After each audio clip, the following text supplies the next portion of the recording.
Massive amounts of fake news and conspiratorial content have spread over social media before and after the 2016 U.S. presidential elections, despite intense fact-checking efforts. How do the spread of misinformation and fact-checking compete? What are the structural and dynamic characteristics of the core of the misinformation diffusion network, and who are its main purveyors? How to reduce the overall amount of misinformation? To explore these questions, we built Hoaxy, an open platform that enables large-scale, systematic studies of how misinformation and fact-checking spread and compete on Twitter. Hoaxy captures public tweets that include links to articles from low-credibility and fact-checking sources. We perform K-core decomposition on a diffusion network obtained from 2 million retweets produced by several 100,000 accounts over the 6 months before the election.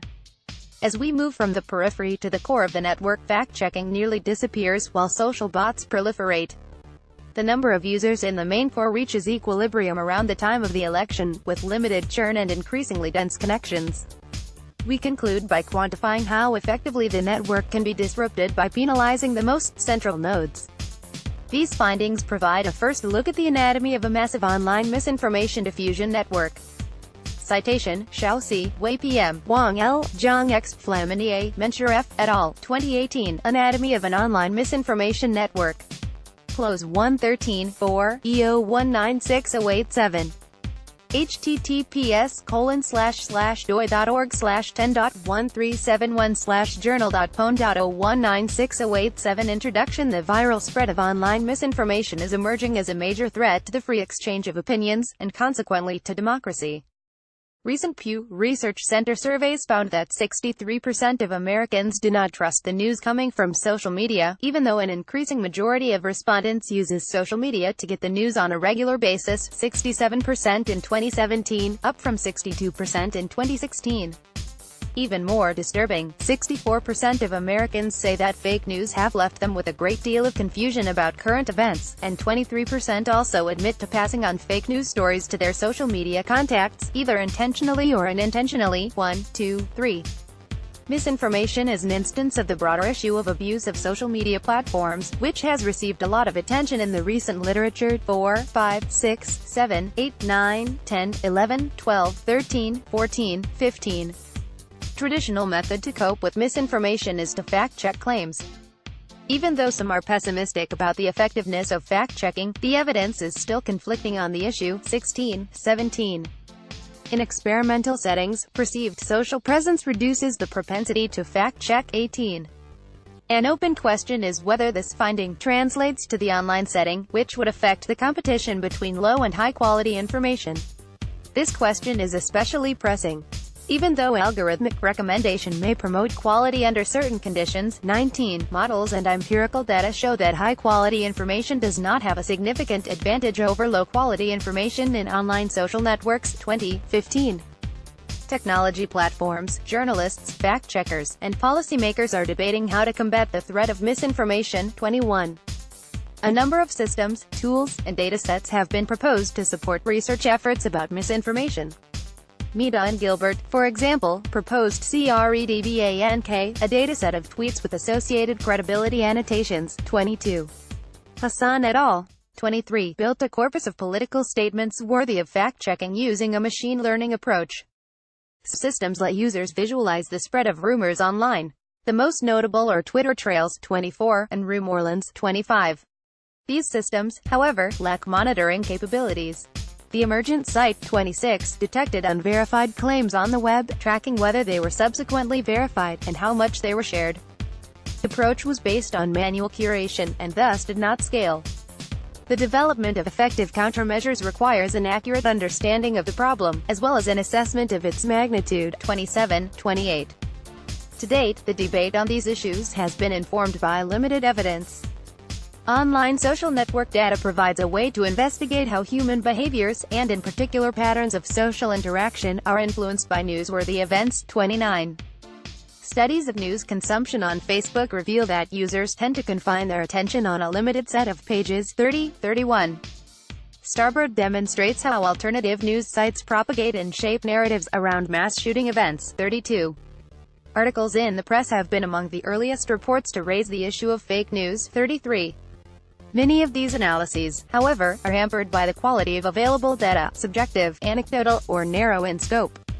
In comparison, the internal investigations conducted by the platforms themselves appear to be based on comprehensive disaggregated datasets, 34-35, but lack transparency, owing to the twofold risk of jeopardizing the privacy of users and of disclosing internal information that could be potentially exploited for malicious purposes, 36.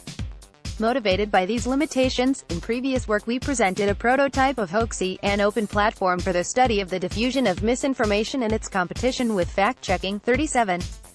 Here we build upon this prior effort, contributing to the debate on how to combat digital misinformation in two ways. We describe the implementation and deployment of the Hoaxy system, which was first introduced in a 2016 demo, 37.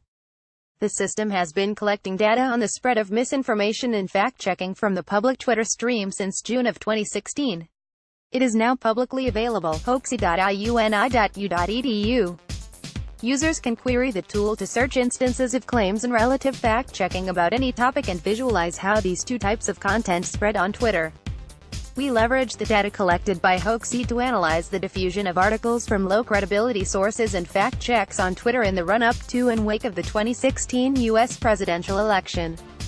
This analysis provides a first characterization of the anatomy of a large-scale online misinformation diffusion network. In studying misinformation, the first challenge is to assess the truthfulness of a claim. This presents several difficulties. The most important is scalability. It is impossible to manually evaluate a very large number of claims, even for professional fact-checking organizations with dedicated staff. Here we mitigate these issues by relying on a list of low-credibility sources compiled by trusted third-party organizations.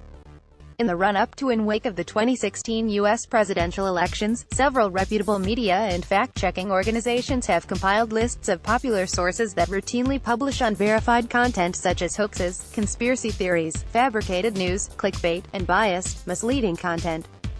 We manually assess that the great majority of the articles published by these sources, considered here, contain some form of misinformation or cannot be verified. See methods.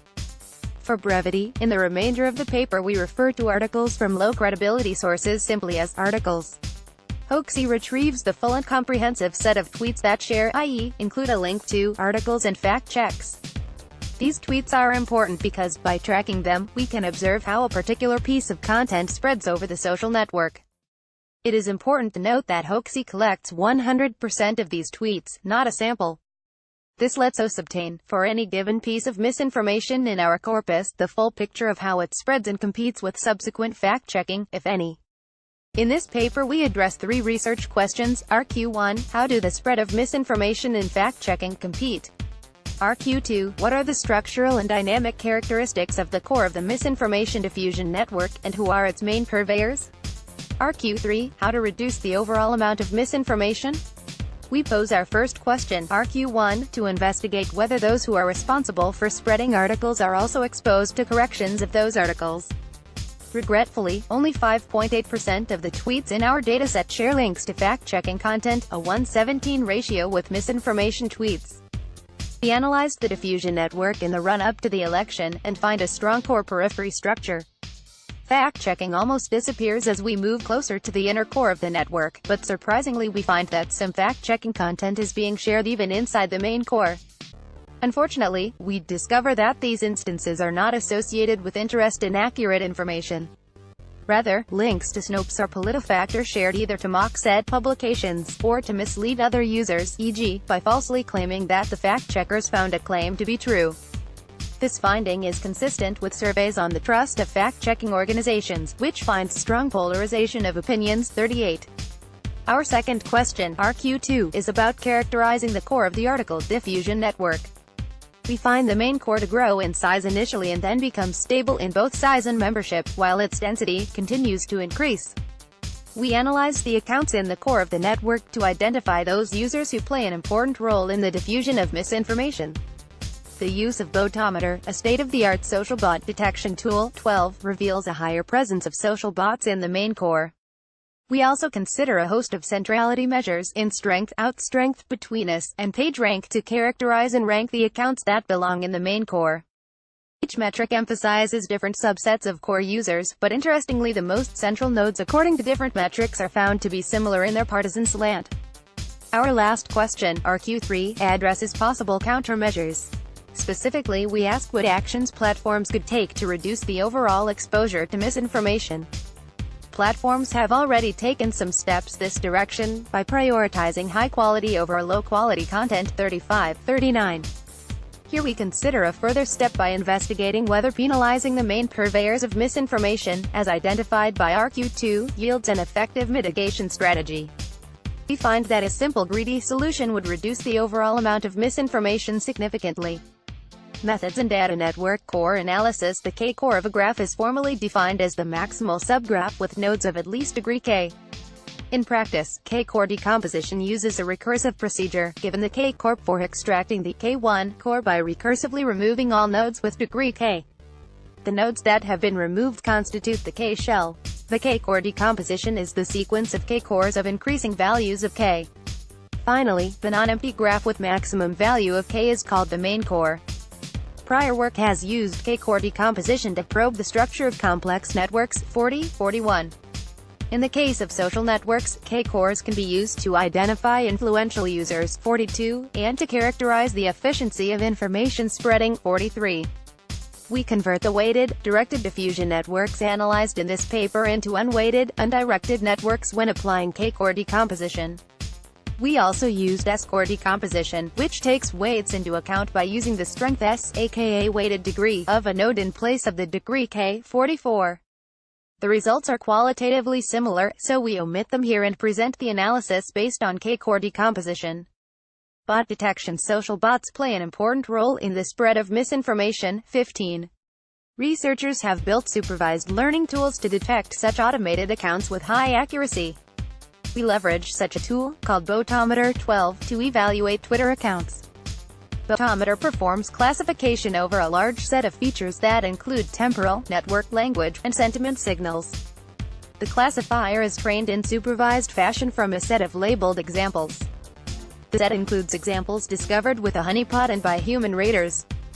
Two classifiers are available, a standard one, which includes English-based language features, and universal one, which does not include language features, and is thus applicable beyond English-speaking contexts. We use the standard classifier through a public API, 45-46. Article verification. Our analysis considers content published by a set of websites flagged as sources of misinformation by third-party journalistic and fact-checking organizations. We merged several lists of low-credibility sources compiled by such organizations. It should be noted that these lists were compiled independently of each other, and as a result they have uneven coverage. However, there is some overlap between them. The full list is available online, 47. The source-based approach relies on the assumption that most of the articles published by our compilation of low-credibility sources are some type of misinformation, as we cannot fact-check each individual claim. To validate this assumption, we manually verified a sample of 50 articles drawn uniformly at random from our corpus of articles, all those tweeted at least once by any of the sources in our compilation, during the period of interest. Each article was evaluated independently by 2 reviewers, with ties broken by a third reviewer. We applied a broadly used rubric based on 7 types of misinformation: fabricated content, manipulated content, imposter content, false context, misleading content, false connection, and satire, 21. We also added articles that could not be verified, inconclusive. Satire was not excluded because fake news sites often label their content as satirical, and viral satire is often mistaken for real news. Further details about the verification procedure can be found in a technical report. 15. Fig 1 shows that only a minority of articles in the collection, 27 plus or minus 7%, can be verified. The sampling method biases the analysis towards more prolific sources, some of which simply copy and paste large numbers of articles from other sources. The fraction of verifiable articles is cut in half when sampling articles by tweets, thus biasing the sample toward popular rather than prolific sources. 15. Fig 1, verification based on a sample of 50 articles. We excluded 6 articles with no factual claim. Articles that could not be verified or grouped with misinformation. https://doi.org/10.1371/journal.pwn.0196087.g001. We also tracked the websites of several independent fact-checking organizations: politifact.com, snopes.com, factcheck.org, badsatireToday.com, hoax-slayer.com, opensecrets.org, and truthodorfiction.com. In April 2017 we added climatefeedback.org, which does not affect the present analysis. Hoaxy System Fig 2 shows the architecture of the Hoaxy system. The system is composed of a back-end and a front-end. Next we describe some of the technical aspects that went into the design and implementation of these components. Back-end. The back-end provides data collection, processing, storage, and indexing capabilities. We start from the list of sources discussed earlier. Data are collected from two realms: social media, i.e., Twitter, and the news source sites in the list. To collect data from Twitter, Hoaxy filters the real-time stream for tweets matching our list of domain keywords, 48. Matches are performed server-side against the complete text of the tweet. This means that for each delivered tweet we further make sure that the match is actually a hyperlink.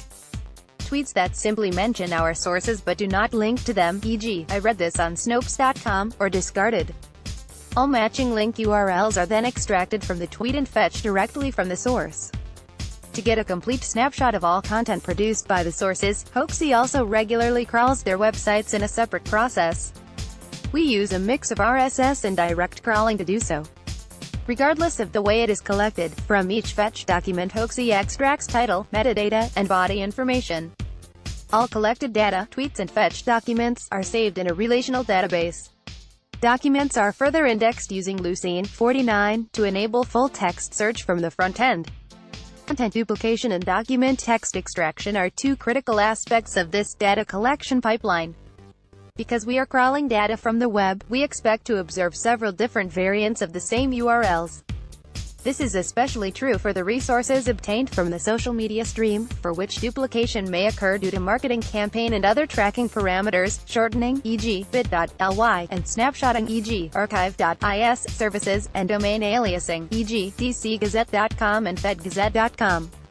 While acknowledging that principled solutions to deal with the problem of web content duplication have been around for decades, 50, we found that a set of few, simple heuristics gave satisfactory results. For example, we found that focusing on the most common tracking parameters, i.e., UTM parameters, we can canonicalize about 30% of all URLs.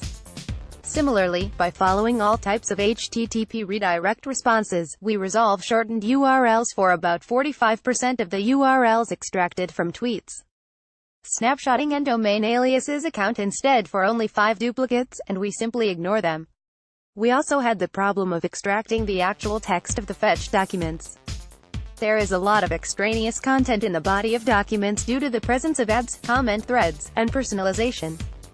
All this noise poses a problem for indexing the corpus efficiently. Algorithms for document text extraction have been around for several years, 51.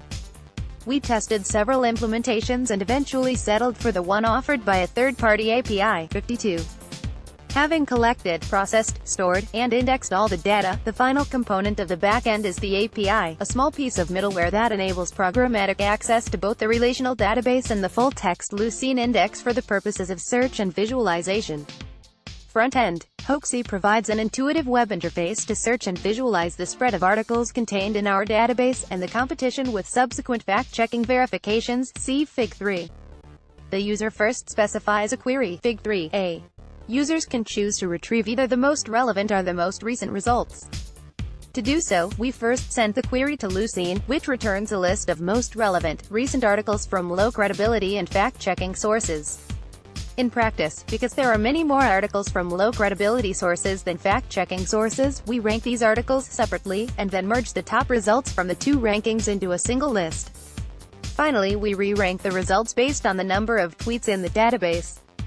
Download, PowerPoint slide, larger image, original image, Fig 3, screenshots from the user interface of Hoaxy. A. The user enters a query in the search engine interface. B. From the list of results, the user selects articles to visualize from low credibility, purple, and/or fact-checking, orange, sources. C. A detail from the interactive network diffusion visualization for the query. 3 million votes aliens. Edge colors represent the type of information exchanged. The network shown here displays strong polarization between articles from low credibility and fact-checking sources, which is typical.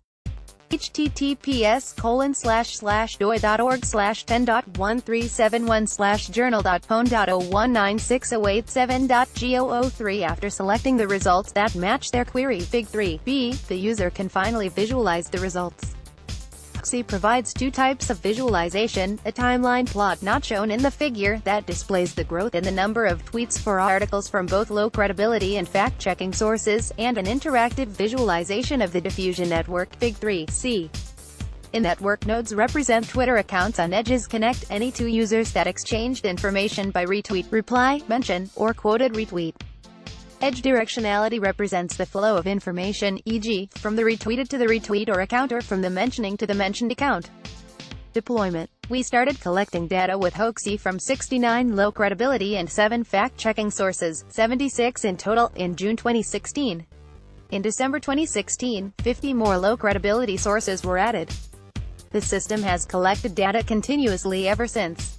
As of October 2017, Hoaxy has collected a total of 29,351,187 tweets, 27,648,423 with links to articles from low credibility sources, and 1,705,576 with links to fact-checking sources. The total number of documents collected so far is 653,911, 628,350 by low credibility sources and 25,561 by fact-checking ones. The public web interface of Hoaxy was launched on December 20, 2016. Fig 4 plots the daily query volume and some of the most popular topics queried by users over the course of the first 6 months of operation. Unsurprisingly, the term Trump is among the most popular search terms, but we also see substantial churn in user interest, with topics following closely the most popular pieces of controversial information of the moment, e.g., vaccines, Pizzagate, voter fraud, and Trump Russia. Download PowerPoint slide larger image original image Fig 4 usage of Hoaxy in terms of daily volume of queries since the launch of the public web tool in December 2016. The two most frequent search terms are shown in correspondence to some of the main peaks of user activity. https://doi.org/10.1371/journal.pwn.0196087.go04 datasets. To explore our research questions, we focus on the retweet network, including quoted retweets, for links to articles from either low credibility or fact-checking sources. A retweet provides information about the primary spreader retweeted account and secondary spreader retweeting account. To be sure, Hoaxy does collect any kind of tweet, as long as a URL, whose web domain matches our list of sources, is included in the tweet. To give an idea of the full scope of the Hoaxy dataset, retweets and quoted retweets occur 66.9% of the times. Approximately 1 in 10 retweets is a quoted retweet. Of the remaining types of tweets, replies, i.e. tweets forming a conversation thread and including in it mention of another user's, account for 2.1% of the total. The remaining tweets are neither retweets nor replies, they are original tweets. The network is a graph defined as follows. We include a node for each Twitter user account in the database. Edges are directed, as explained earlier, and weighted. The weight of an edge represents the number of retweets from one account to another. That is, we increase by 1 the weight on a directed edge from user A to user B every time we observe that B retweets A. Edges are labeled by the type of content being retweeted. To do so, we split the total weight W(E) of edge in two separate counts, one that keeps track of retweets of articles WC, and one of fact checks WF respectively.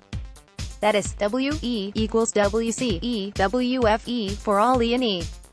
We observe WC, WFE greater than 0 in only a small minority of edges, meaning that we can easily label each edge as an article or fact-check edge with a simple majority rule. Ties are broken at random. Because prior work shows that collective attention patterns change dramatically in the wake of highly anticipated events, like elections. 53, we split our analysis in two periods, pre- and post-election day, in November 8, 2016, Table 1 provides a summary of the 3 networks analyzed in this paper. We explore the overall spread of content on the full network spanning 6 months before Election Day, including articles from both low credibility and fact-checking sources. We decompose this network into its K-core shells to uncover the functional roles of the most densely connected subgraph. Row 1 of Table 1 shows summary statistics for the network used at this stage. Download PowerPoint slide larger image original image Table 1, summary of the data used in the network analysis. EF is the set of edges labeled as fact check. https://doi.org/10.1371/journal.phone.0196087.t001 The second dataset is used to study the diffusion of the sole misinformation, therefore we ignore all edges labeled as fact check. To characterize the long-term evolution of the main core, we extend the period of observation to October 9, 2017. Recall that 50 additional low-credibility sources were added to Hoaxie in December 2016. To keep our analysis consistent across the pre- and post-election day periods, we do not include data from these sites in the present work. The network in Row 2 of Table 1 is considered at this stage. The third dataset, Row 3 of Table 1, includes only articles from low-credibility sources but goes back to the pre-election day period to characterize the most central users in the core and the robustness of the network. All the analysis presented in this paper can be replicated by collecting data through the Hoaxie API 54, or downloading the network datasets at doi.org/10.528.1/zenodo.115480. Ethics statement: Hoaxie collects data about public tweets obtained through the Twitter API, in full compliance with Twitter's terms of service. The Indiana University Human Subjects Committee has deemed the protocol exempt from review on the basis that the data is public and poses no risk for the subjects. The reviewers who performed article verification and annotated Twitter profiles were researchers in our lab who were recruited and provided informed consent via email. Results: having described in the prior section how Hoaxie collects data, let us now analyze the misinformation diffusion networks. To the best of our knowledge, the following is the first in-depth analysis of the diffusion network of online misinformation and fact-checking in the period of the 2016 U.S. presidential election. Low-credibility articles versus fact-checking. We performed K-core decomposition of the entire network. Row 1 of Table 1. The main core is obtained at max K equals 50. We start with a simple exercise of visualizing the fraction of fact-checking retweets among all retweets that forms each core in Fig 5. If nodes contributed to articles and fact-checking in the same proportions irrespective of core number, one would expect this fraction to remain constant as peripheral nodes are removed. On the contrary, we see a drastic decrease as K increases. Fact-checking activity almost disappears as we move toward the innermost, densest portion of the network. Download PowerPoint slide larger image original image Fig 5, fraction of retweets and K-core graph that link to fact-checking versus core number K. https://doi.org/10.1371/journal.phone.0196087.go05 To understand the details, Fig 6 visualizes different K-core networks for increasing values of K. We can draw several insights from these visualizations. The force-directed layout algorithm splits the network into communities. There is substantial content segregation across these two communities, which we denote as the fact-checkers and misinformation spreaders, respectively. The edges across the two groups appear to be mostly colored in orange, suggesting some exposure of misinformation spreaders to fact-checks. Download PowerPoint slide larger image original image Fig 6, K-core decomposition of the pre-election retweet network collected by Hoaxie. Panels A, D show 4 different cores for values of K equals 5, 15, 25, 50 respectively. Networks are visualized using a force-directed layout. Edge colors represent the type of article source, orange for fact-checking and purple for low credibility. The innermost subgraph D, where each node has degree K 50, corresponds to the main core. The heat maps show, for each core, the distribution of accounts in the space represented by 2 coordinates, the retweet ratio row in and the fact-checking ratio row F. See text. https://doi.org/10.1371/journal.phone.0196087.go06 However, it is still possible to appreciate some retweeting of fact-checking content involving spreaders even in the main core. Fig 6d. To understand in more quantitative terms the role of fact-checking in the spread of information in the core, we characterize users according to 2 simple metrics. Recall that in a weighted, undirected network the strength of a node is the sum of all the weights of all its incident edges, SV equals the element of VW, E. In a directed network, one can likewise define the in strengths in and the out strengths out by taking the sum only on the incoming and outgoing edges,